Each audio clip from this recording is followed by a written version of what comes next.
unfortunately you retired in 2000, a year too early, mate, because we saw that the Lions going on to win those 3 premierships in 2001, 2 and 3. Any regrets?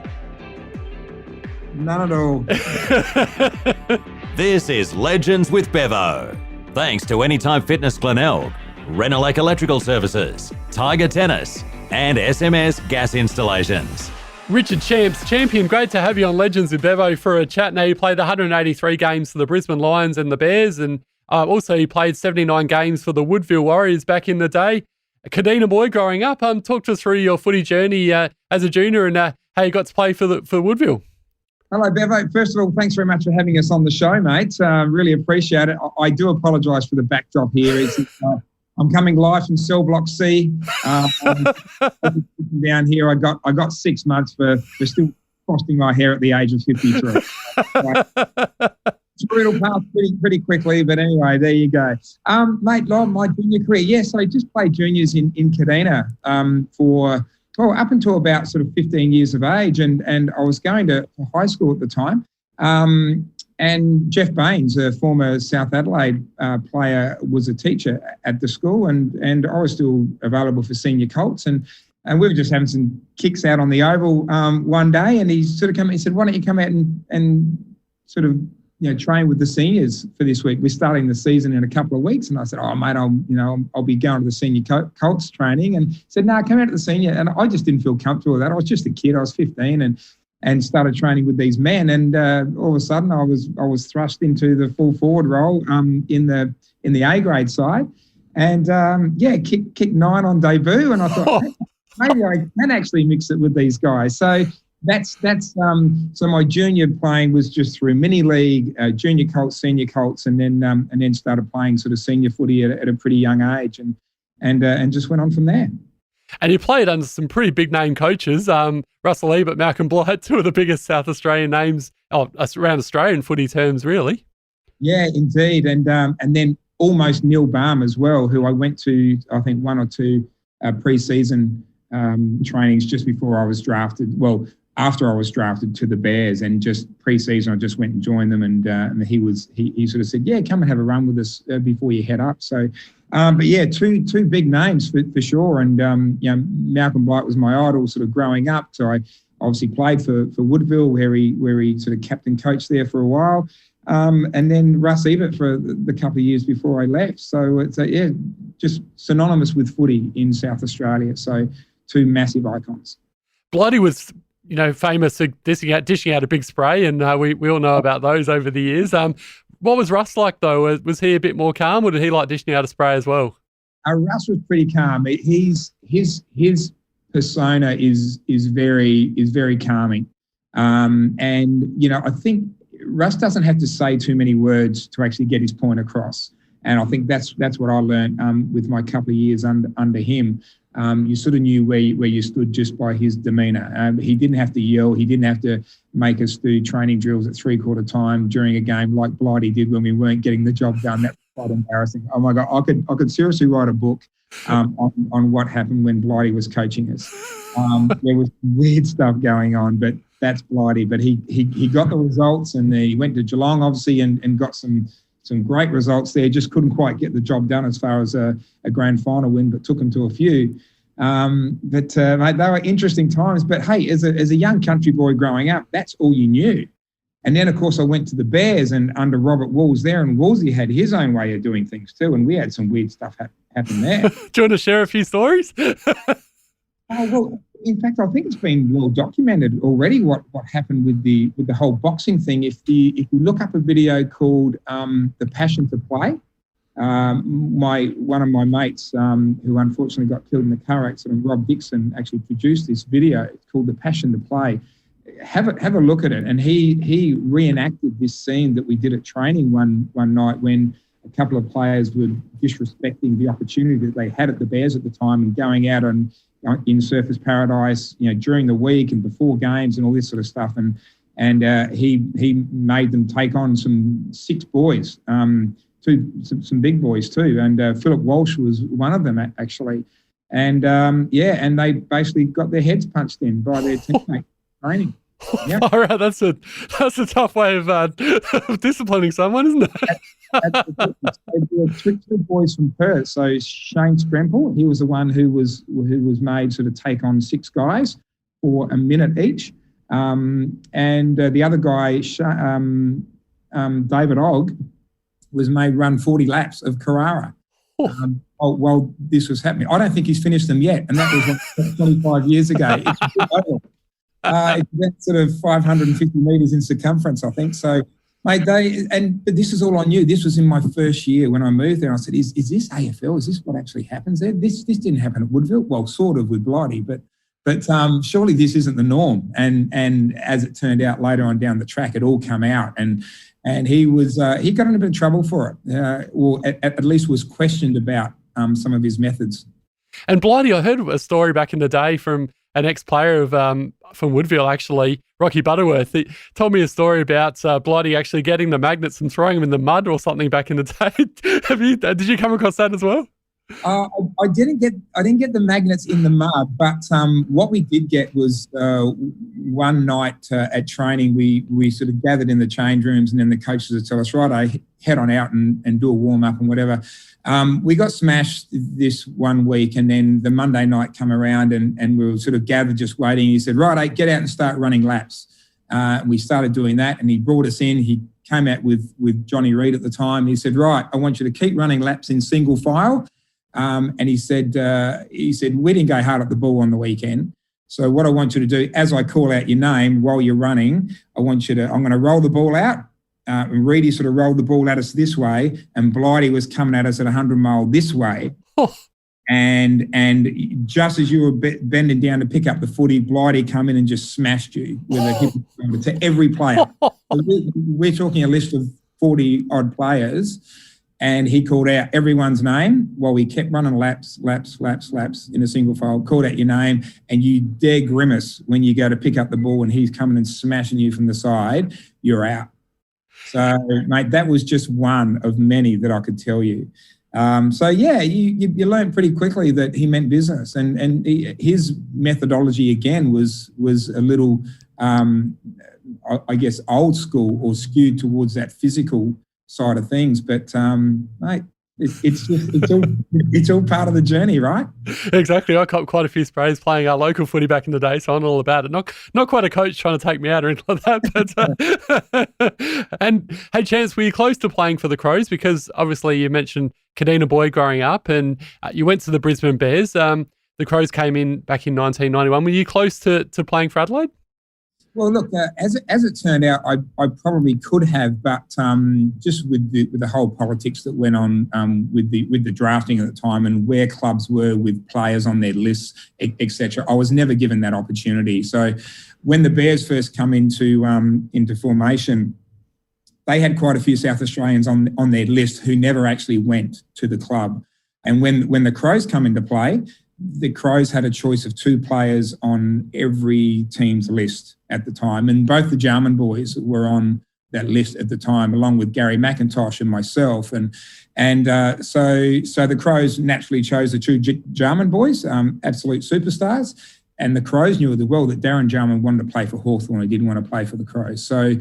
So the Bears were aware of this as well. So there were some dealings done sort of behind closed doors, and they said, right, okay, well, we'll tell everyone that we'll secure the 2 Jarman boys, but, we won't tell until Champion signs with us because we don't want to lose all 3 of them. So there were some dealings done. And, mate, look, I hold no grudges. I've really enjoyed my time up here, and clearly I've stayed up here in Queensland after my career. So that's what transpired. But it was a bit of a shock when, the Shane O'Sullivan and Andrew Ireland come to my place and we signed the contract to say, yep, well, you really had no choice because both the Jarman boys are going to play for the Crows. Yep, okay, I understand that, guys. And then on the 6 o'clock news that night, only about 5 hours later, there was the news broke that Darren Jarman had signed with Hawthorn. I've gone, what? And then I get the phone call from Shane O'Sullivan from the Bears just saying, sorry, mate, this is business. This is what we had to do. We're sorry, but we couldn't lose all 3 of you. I hope you understand. I said, yeah, it's cool. I'm looking forward to the challenge. So at least it's a lot more sunny up in Brisbane as well, so not a bad thing. I've never looked back. It's all good. And let's go back to your footy career, Chance, because back in 1990 is the Foundation Cup Grand Final between yourselves, Woodville and the Bays, and it was one of the biggest melees in history that came about because there was an incident between you and, back in the day, Scotty Salisbury, one of the snipers from the SANFL, who's well known for taking people out. Talk to us through the incident or what you remember of it anyway. Yeah, well, I don't think I was knocked out per se, but I think it was sort of late in the third quarter or thereabouts, or maybe early in the last. I don't actually remember. I can't remember many of my footy games, to be honest. But yeah, I was about to sort of head up to mark a footy, and last minute I just saw someone sort of come at me from the front, and looking at the video afterwards, Scotty sort of raised his elbow and sort of took me out of the play without looking at the footy. And I think KG and Kimbo were sort of commentating at the time, I think, and they described it as quite a sort of vicious and pretty poor execution of an elbow to the scone. It's the grandstand win. Rouvray sets himself. Champion was taken out of it. Now I'm not sure who hit him, but that was pretty untidy. Right behind the pack. Watch Champion going down. There he is. Right in the middle of your screen. Now you saw it as clear as I did. Yeah, mate. I got cut pretty badly, and Scotty ended up getting 7 weeks, I think, suspension for that. I think we lost the game. But there was this was bigger than the game, and I think he pleaded that he had been concussed earlier in the game and couldn't recall what had happened and whatever. That's the story he ran with, and you have to accept that. So you do your best to get out of sort of a bit of trouble from time to time, but that's it's all part of the footy, and it's in the archives now to look back on and see what transpired. But maybe that inspired everyone to do better and for rules to be changed and all this sort of stuff. And I don't hold any grudges. What happens out on the footy field happens, and it's all good. There was a scar there for quite some time, but it's disappeared now. So no, it's all good, mate. You forget about these things until until a journo brings it up, until someone like yourself sort of chats about it. But now, of course, you can look it up on YouTube and all this sort of stuff, and quite often, someone brings it up for whatever reason, or it's an anniversary of something, and then you get messages saying, "Oh my God, I had no idea that this." And so it's there forever, right? You sort of never forget about it because it just keeps coming up. But and it's all good. Like you said, it's all part of footy, and at least you're okay now. That's the most important thing. So yeah. And 189 games for. I really had no long-term effects. 189 games for the Bears and the Lions, and unfortunately you retired in 2000, a year too early, mate, because we saw that the Lions going on to win those 3 premierships in 2001, 2 and 3. Any regrets? None at all.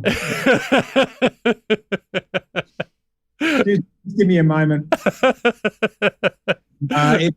You know what? Just 1 year, hey? I mean, if we were to look at everything in hindsight, you'd think, maybe I'd play on for another year. But, who was to know? Like, Lee Matthews sort of come on board after, Robert Walls and then John Northey and then Roger Merritt for a half a season.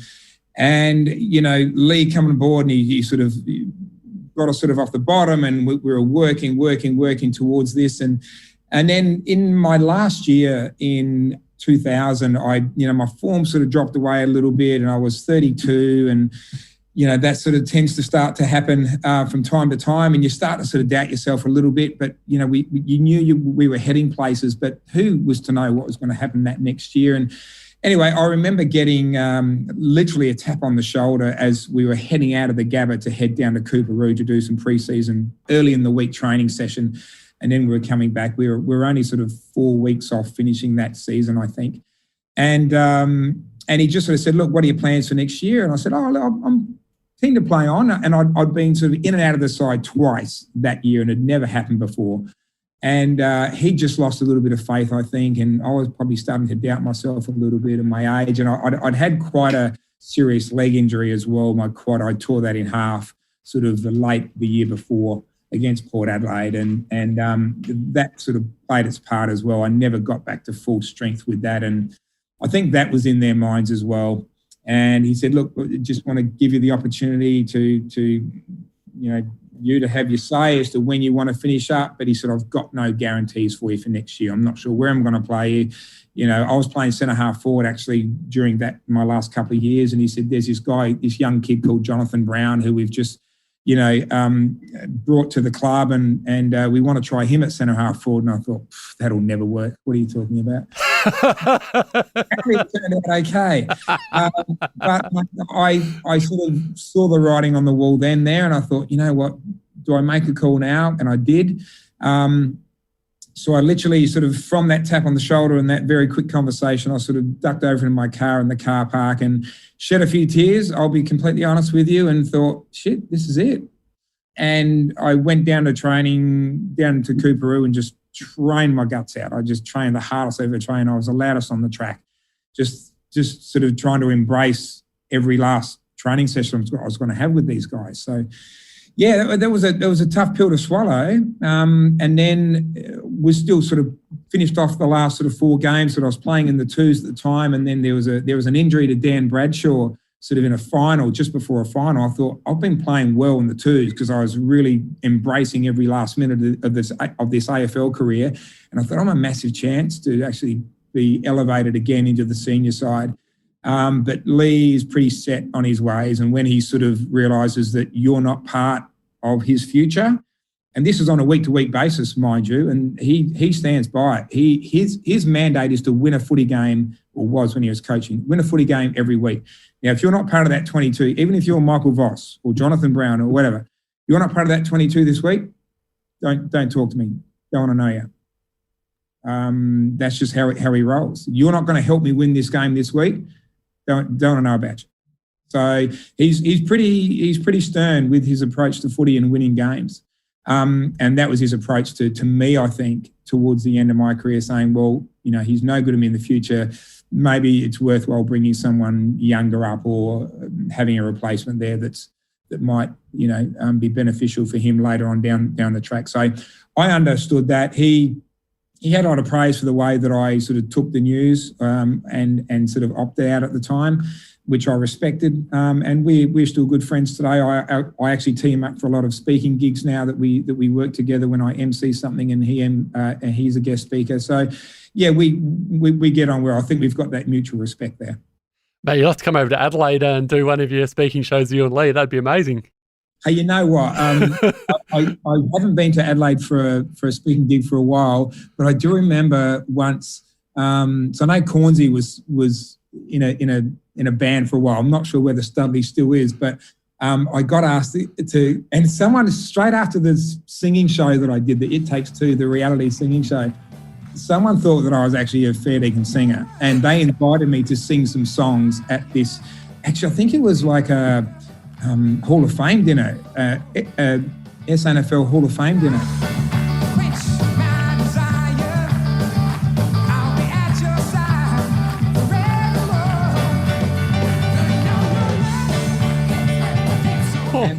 So have you got some backing tracks or something? I said, have you got a band that you can bring with you? No, I just do this on footy trips, guys. I do. So I've had to pull some line B-grade sounding karaoke backing tracks with me to this function, whack them on in the back of the house thing, and try to sing a couple of songs. It was embarrassing. But you know what, Bevo, this is what I've learned through life. Whatever people dish up and say, do you want to do this? You want to do this? Hell yeah, I'm in. Like, who cares? Just have a go and have some fun. So, mate, that's how I roll with that. And I could see somebody, he was at the function sort of having a bit of a giggle to himself, thinking, we could have brought the band together and done something here. So, but that's my take on life these days, mate. Have a go, have some fun, and who cares? It's a great motto, and I take the same kind of thing, mate, as well. I make a fool of myself all the time, so...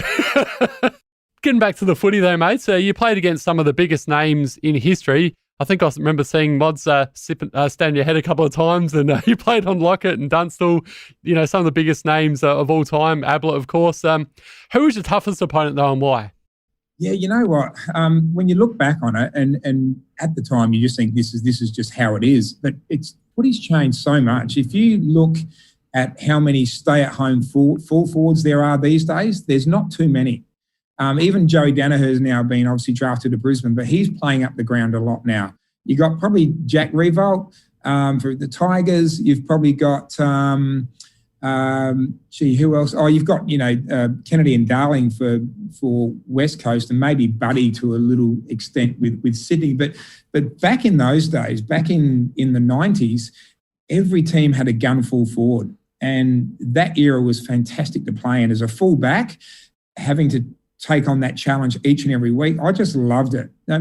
One, you were, they were expected to kick 10 goals because they're that good. Two, if you kept them to 3 or 4, you're a hero. So you're in a no-lose situation, really. So, but just to embrace that challenge every week, and you rolled out a few names there, but yeah, Lockett, Ablett, Dunstall, Rocker, Modra, Longmire, Carey, Lloyd, Richardson.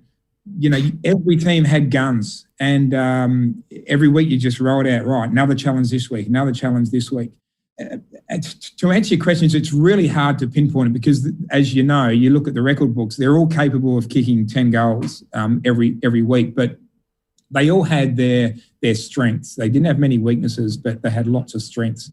Dunstall was quick off the lead, and back in those days, it was the forward 50 was open for them. Therefore, there was no flooding back with your teammates. That wasn't invented back then. So it was just you and your opponent in the forward 50. And, I remember the first time I played on Dunstall, you had Platten and Jarman just streaming down the midfield at Waverley, and Dunstall leading out, streaming out, and those guys just pinpointing it on his chest. And the same when you played on Ablett down at the Cattery, the Hocking and these guys just and Couchy spilling it down Ablett's throat, just really quick on the lead, those guys. And Lockett, you didn't want to go one-on-one with him because the guy was a mountain. I wish he was the weight he is now when he was actually playing against me.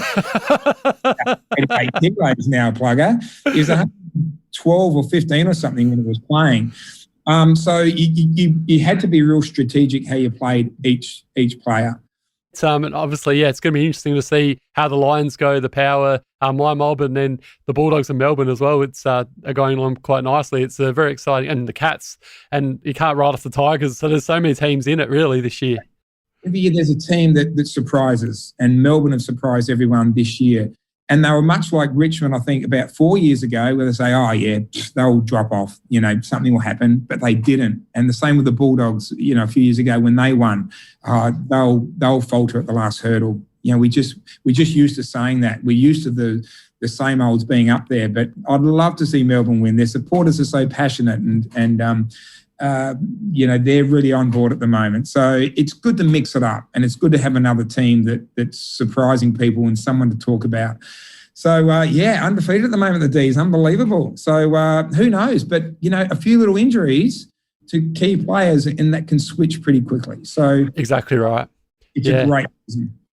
Yeah, if Port don't win it, I'm the same as you. I'd like to see the D's as well. They've waited long enough, their supporters. So we'll wait and see. It's going to be an interesting finish, that's for sure.